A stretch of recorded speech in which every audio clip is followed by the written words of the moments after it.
PlayStation is becoming irrelevant.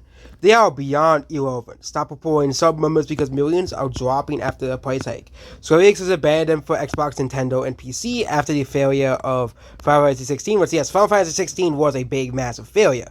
Okay, it was the worst-selling mainline Final Fantasy game in probably since the Super Nintendo days, or the original NES days, if you really think about it.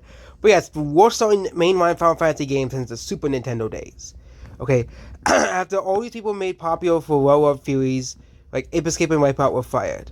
All the people making games that want to do movies and none of the newest series has ever reached a high prestige as Japan studio or Nintendo. Starfield is a higher player interaction ever than none of PlayStation's first-party games could ever reach that. Game Pass is going to destroy Sony in the online space in the start of Xbox's golden era. Sony will be forced to offer their first-party games to compete with Starfield and other Xbox games cost less to make than most of Sony. That would be pretty funny if that's true. If Spider-Man 2 costs more than Starfield, that would be pretty funny. PC is dominating Japan after they kick Sony out of the region, which isn't too surprising because, you know, PlayStation 5 is selling pretty poorly in Japan. I don't even believe the official numbers Sony is putting out for Japan. I think it's selling way worse than the numbers actually reported. Like, it's, you know, yeah.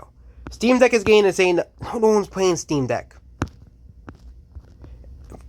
Where did they get these numbers? People prefer Steam Deck to mobile phones in Japan. Okay, the Steam Deck sold a total amount of copies of 2 million. Okay, the Switch total in Japan sold, you know, and the 2 million for Steam Deck is globally.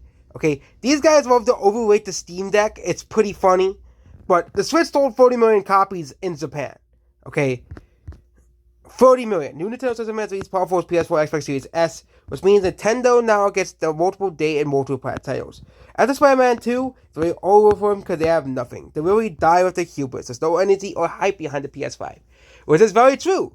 Okay, outside of big YouTubers basically, you know, banging over backwards for Sony, there isn't really any hype or, you know, people think, oh my god, PlayStation 5 is the greatest. No one says this.